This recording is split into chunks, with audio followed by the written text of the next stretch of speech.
안녕하십니까? 발기부전, 그 중에서도 발기부전의 수술적 치료인 팽창 임플란트 진료를 주로 보고 있는 비형외과 전문의 박성원입니다.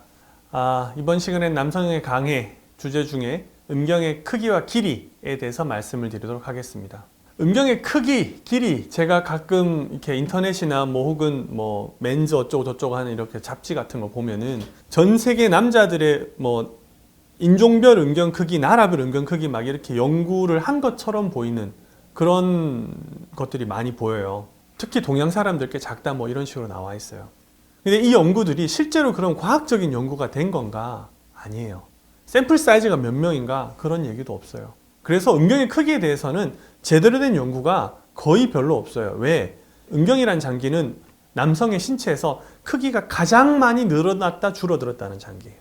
그래서 발기가 됐을 때 크기를 잰 것만이 제대로 된 연구라고 볼 수 있는데, 이 발기된 상태에서 음경 크기를 잰다는 게 보통 어려운 게 아니에요. 가령 제가 연구를 한다고 칩시다. 제가 여러 사람들 연구하는데 제가 가서 음경 길이를 재려고 하면 발기된 게 발기가 소실이 될 가능성이 높아요. 왜? 성적인 흥분을 느끼지 않는데 계속 발기가 돼 있는 남성들은 별로 없거든요.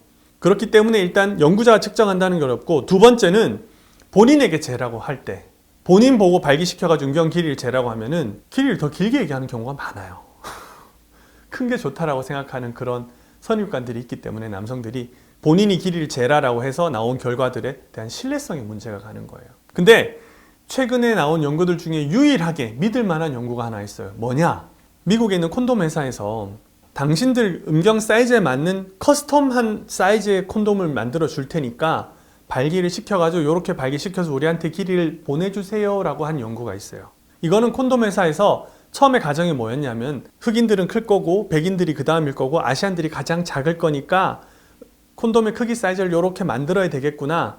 그런데 이게 실제로 그런지 안 그런지 모르니까 사람들에게 참여하게 해보자 라고 한 거예요. 미국은 아시겠지만 다인종 국가잖아요. 그래서 온라인으로 사람들을 모집했고 거의 한 5만 명 이상의 사람들이 여기에 응모를 했어요. 그랬더니 평균 발기 시 음경의 길이가 흑인들이 14.8cm, 백인들이 14.7cm, 아시안들이 14.4cm가 나왔어요. 1cm 미만의 크기 차이예요. 1cm 미만의. 물론 0.5cm 가까이 차이 나거든요. 0.5cm는 적은 건 아니에요. 한 5% 차이가 나는 거예요. 하지만 그렇다고 엄청나게 크기 차이가 많이 나는 건 아니에요. 우리가 생각하는 것처럼. 그래서 이 콘돔 회사에서 한 연구가 가장 정확한 연구라고 저희가 평가하는 이유는, 크기를 정확하게 측정해야 자기 사이즈에 맞는 콘돔을 보내줄 거기 때문에 피실험자, 그러니까 연구에 참여한 사람들이 자기 사이즈를 거짓말로 얘기할 필요가 없어요. 다른 사람한테 보여주거나 비교할 것도 아니고. 그렇기 때문에 이 연구가 가장 신뢰할 만하다고 보는 겁니다. 그래서 인종에 따른 차이는 크게 없더라라는 게 지금 연구의 결과예요. 그런데도 불구하고 이 과학적이지 않은 연구들이 과학자들인 의사들한테까지 영향을 미쳐서 동양 사람들은 음경이 작다라는 선입견들이 동양 의사들한테 있어요. 놀랍게도 제가 학회를 나가보면은 아무렇지도 않게 동양 사람들은 음경이 작으니까 임플란트를 작은 걸 써야 된다 이런 말을 하는 경우들을 봐요. 이게 비슷한 크기를 가지고 있다는 거를 알고 있어야 돼요, 의사가. 왜? 그래야지 환자한테 제대로 된 사이즈의 임플란트를 줄 수 있고, 그래야 수술이 만족도 높을 수 있기 때문에. 근데 이게 실제로 어떤 문제가 있었냐면, 제가 임플란트 수술을 한국에 처음 하러 왔을 때 임플란트 회사에서 길이가 긴 사이즈, 두꺼운 사이즈 임플란트를 안 주려고 하는 거예요. 공급을 안 하겠다는 거예요. 그래서 왜 안 하겠다는 거냐? 그랬더니 한국 사람들은 이제까지 쓴 음경 임플란트가 자기네들이 데이터를 보니까 가늘고 짧은 것만 썼더라. 그래서 너 필요 없지 않냐? 동양 사람 음경 작지 않냐? 이렇게 얘기하는 거예요. 가장 과학적이어야 될 의사들이, 혹은 가장 과학적이어야 될 의료기구 회사들이 과학적이지 않은 논문의 근거를 가지고 환자들에게 뭔가 수술을 한다거나 기구를 공급하거나 이런 일이 있었던 거예요. 자, 음경의 크기는 그래서 크기 편차가 굉장히 크다. 일단 그거는 말씀드렸던 것 같고, 크기에 있어서 실제 임신 가능한 그런 사이즈는 얼마냐 하면은 발기 시 음경 길이가 4cm만 되더라도 임신은 시킬 수 있다고 돼 있어요. 굉장히 짧은 길이에요, 4cm면은.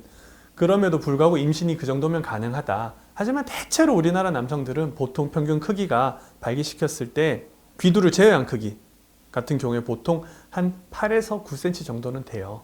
이게 미국하고 큰 차이 없다. 다른 나라하고 큰 차이 없습니다. 그 정도 된다라고 보시면 될 것 같아요. 대부분의 남성들은 자기의 음경, 발기 시 음경 크기를 객관적으로 볼 줄 몰라요. 볼 수가 없어요. 왜? 다른 남성들이 발기된 음경의 음경이 발기된 상태를 비교해서 볼 수가 없잖아요. 대중 목욕탕 우리나라 많이 가지만 거기 가보면 뭐 발기된 사람들이 있어요. 그 오히려 이상한 사람이잖아요. 발기돼 있으면. 그래서 발기가 안 된 사이즈를 주로 보기 때문에 발기된 음경 크기에 대한 객관적인 인지가 없다. 비교할 수 있는 기준이 없다. 그런데 그 기준을 어디서 찾냐 하면은 대부분 포르노그래피에서 찾아요. 근데 미국이나 혹은 유럽 쪽에 있는 포르노 배우들은 음경의 크기가 비정상적으로 큰 사람들이 골라지는 경우가 많아요. 그 사람들이 배우가 되는 경우가 거의 대부분이라는 겁니다. 정상과 비정상은 다수와 소수의 개념입니다. 좋다 나쁘다가 아니고. 그렇기 때문에 제가 포르노 배우에 나온 포르노 배우들을 남자 배우들 중에 음경 크기가 지나치게 큰 사람들을 비정상이라고 부르는 겁니다. 왜? 극히 소수의 사람들이기 때문에. 대다수는 그렇지 않아요. 그래서 음경이 왜소하다라는 선입견은 대체로 잘못되었을 가능성이 높다라고 보시면 될 것 같아요.